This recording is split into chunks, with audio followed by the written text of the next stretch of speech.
What's up, everybody? It's Lucas, and you're here for another episode of Should You Buy This? Today I'll be reviewing Nashville Outlaws, a tribute to Motley Crue. This album features top country artists such as Rascal Flatts, LeAnn Rimes, Big and Rich, who else? Eli Young Band, Lauren Jenkins, the Cadillac 3, Brantley Gilbert, Gretchen Wilson, Darius Rucker, and a few more. So I've never reviewed an album before, so I figured what perfect album to review first. None other than Nashville Outlaws, a tribute to Motley Crue. Motley Crue has been one of my favorite bands, probably since, I'd say, middle school, like 7th, 8th grade, when I started getting into them. And then my freshman year, I went to a Motley concert, which was amazing. I haven't seen anybody on here from the album in person, but I would love to see some of these people. So I'm just gonna go track by track. I got the preview. I previewed this album on iTunes. They do the listen before it's released deal, and I did that, and it was, well, I'm gonna tell you how it is. So the first song rather, was Rascal Flatts covering one of my favorite songs, and almost everybody's favorite Motley Crue song that I feel, Kickstart My Heart. It was a great song. It's definitely a different variation of the song, but yet very heavy at the same time, if that makes any sense. It's Crue, yet country, which obviously the entire album is. Some of this stuff, I do have stuff written down, so I might just be reading from that. And one thing that I noticed while I was listening to Kickstart My Heart is you can hear a banjo in the background, which just makes this song that much better, I feel. It gives it that country twist, but yet still being classic Crue. I gave this song 7 out of 10, just because I like some of Rascal Flatts stuff, but this, the vocals just, the lead singer, I forget his name, and I apologize for that. It was sounded like he was trying to hit higher notes than that should have been hit, and it was just, I don't know. And the part when we started this band, all we needed was a laugh.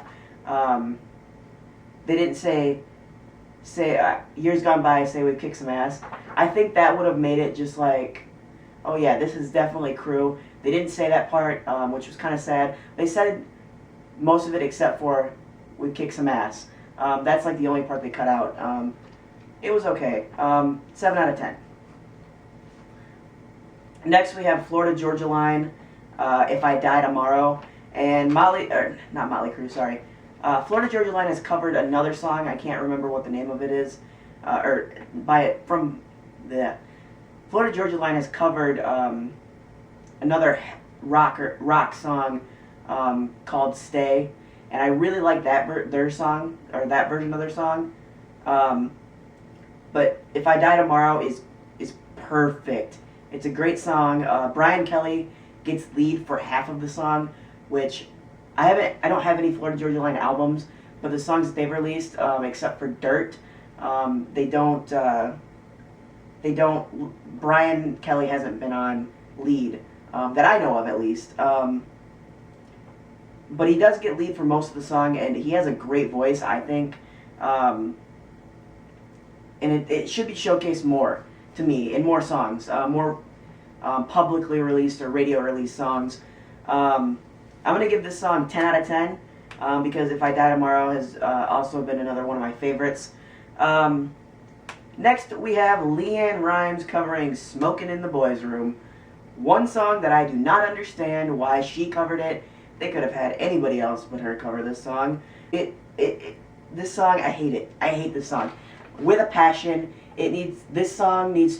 somebody needs to take the track, the record, the digital, the hard drive, whatever it's on, crumble it up, burn it, and send it to the depths of hell. I hate this song with a passion.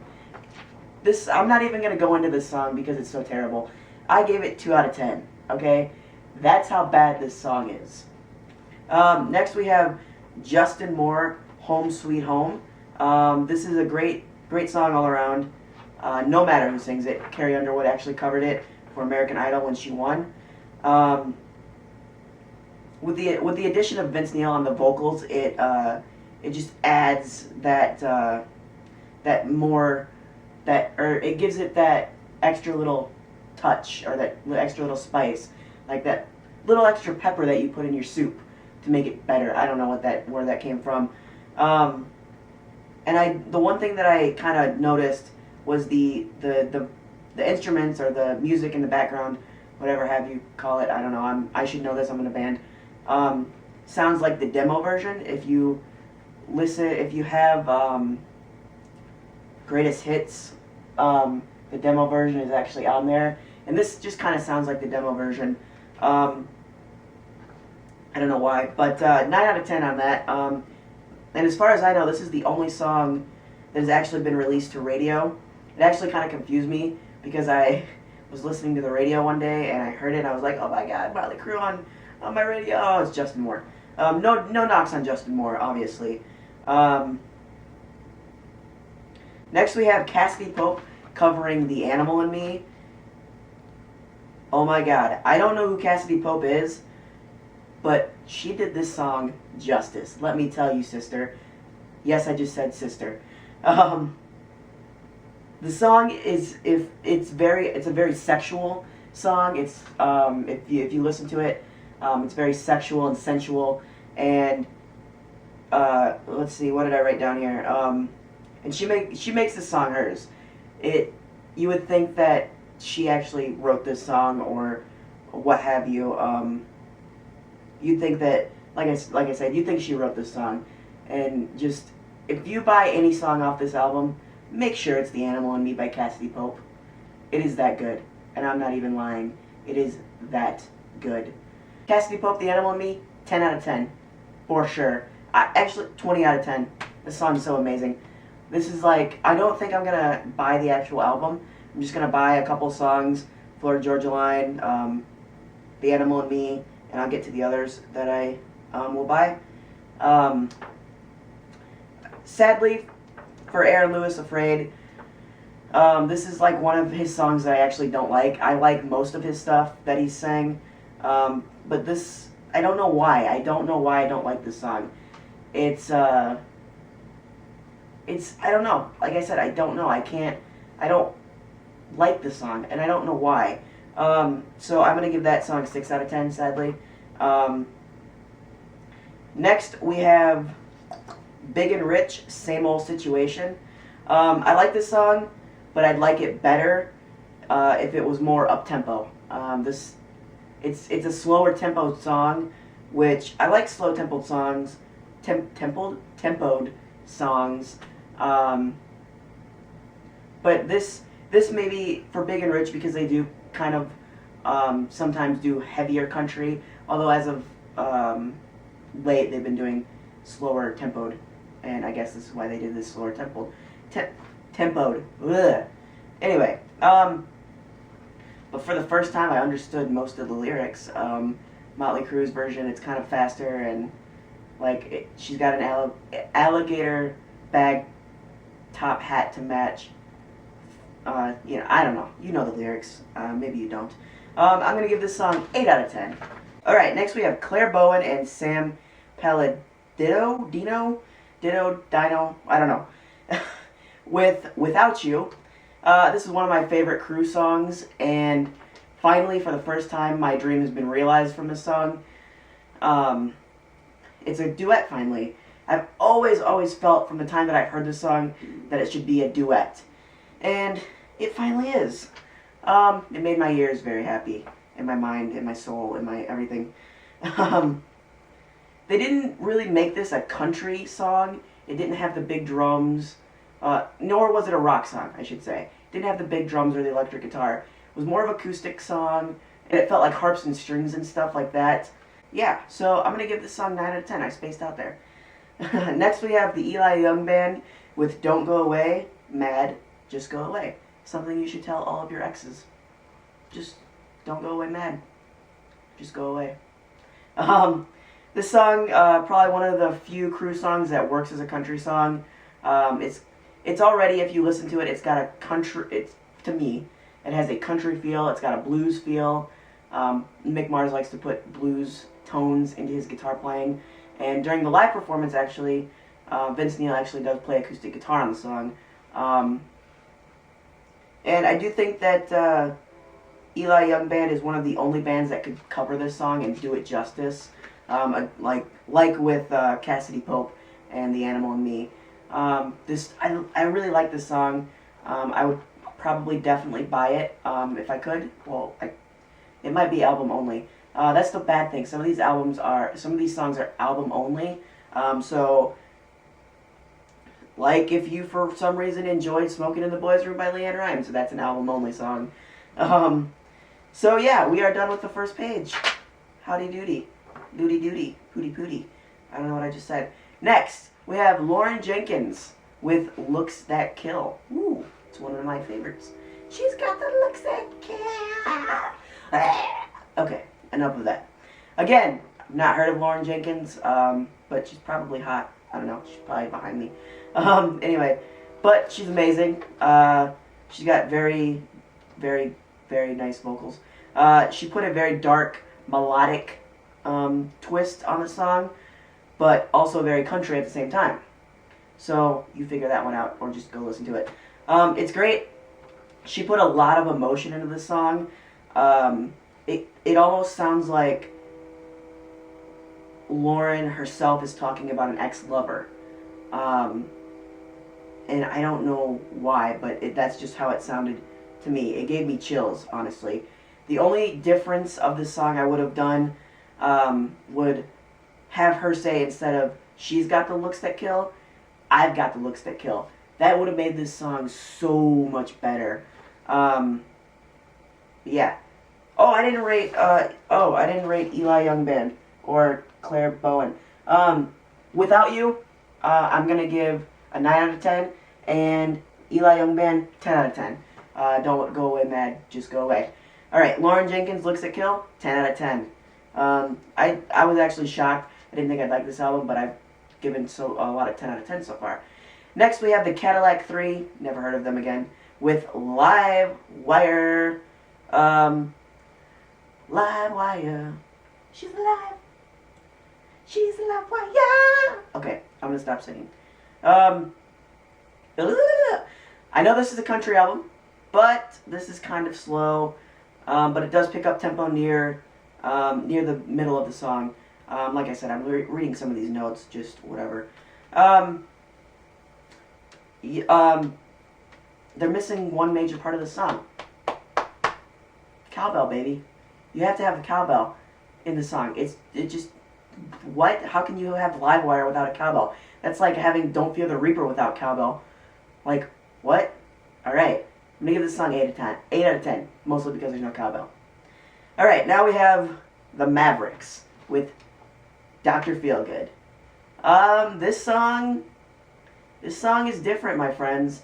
From the start of the song, you would never ever guess that you're about to listen to a classic and awesome Motley Crue song. But the Mavericks put a Mexican twist on the song, which I guess this song does mention Mexicans in it or something. I don't know. Anyway, but it works. The Mexican twist works.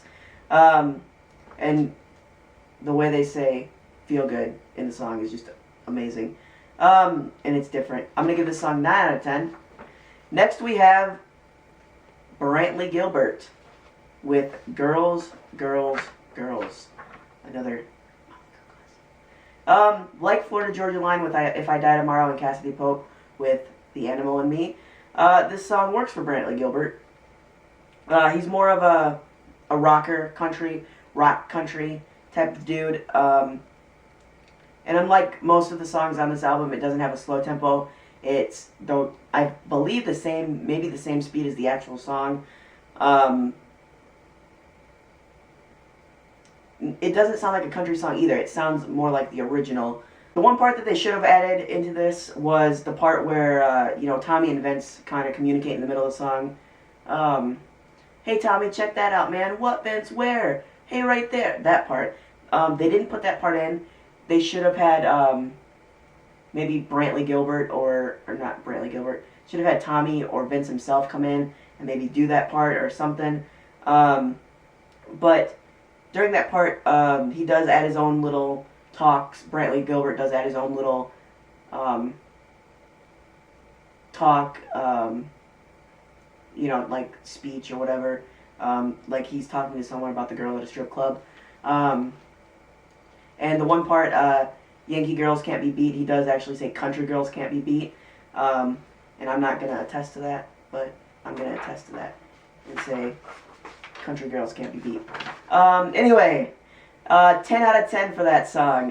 Next we have Gretchen Wilson, Forwarding Her Mail to Hell. Let's forward her mail to hell, because she covered Wild Side.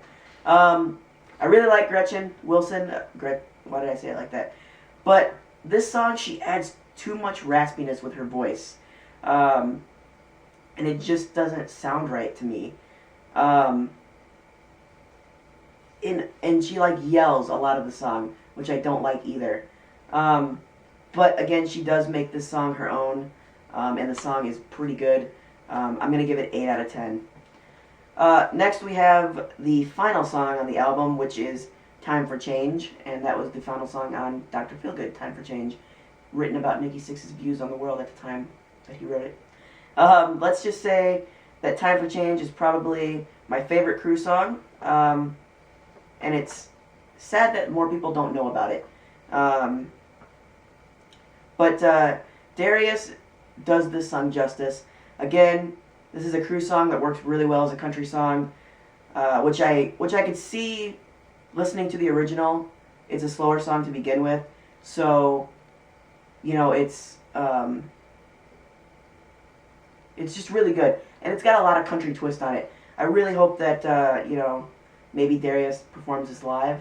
I'd like to see some live videos of it. 9 out of 10. Overall, I'm gonna give the album a 10 out of 10.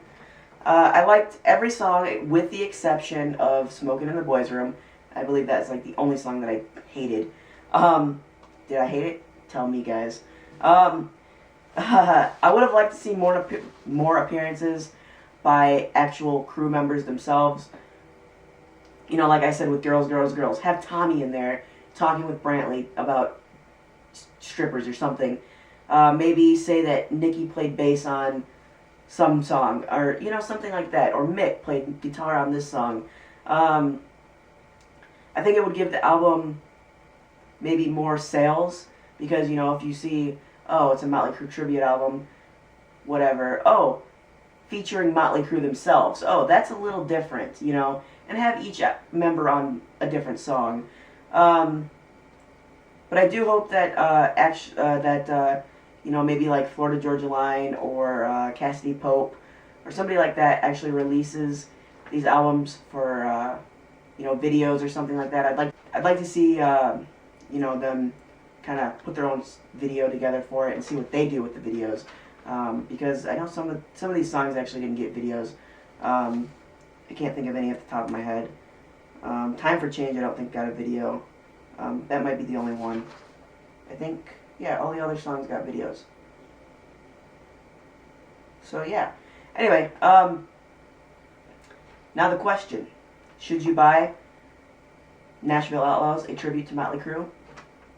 Yes, you should. And if you could somehow take off Smoking in the Boys' Room, do it. Yeah, so thanks you guys for watching. I hope you enjoyed the video. Remember to give it a like. Don't give it a dislike. Give it a like. Comment and tell me your thoughts. Did you buy the new Motley Crue, or the new tribute album to Motley Crue, Nashville Outlaws? If so, let me know what you thought below in a comment or a video response, and I'll talk to you next time.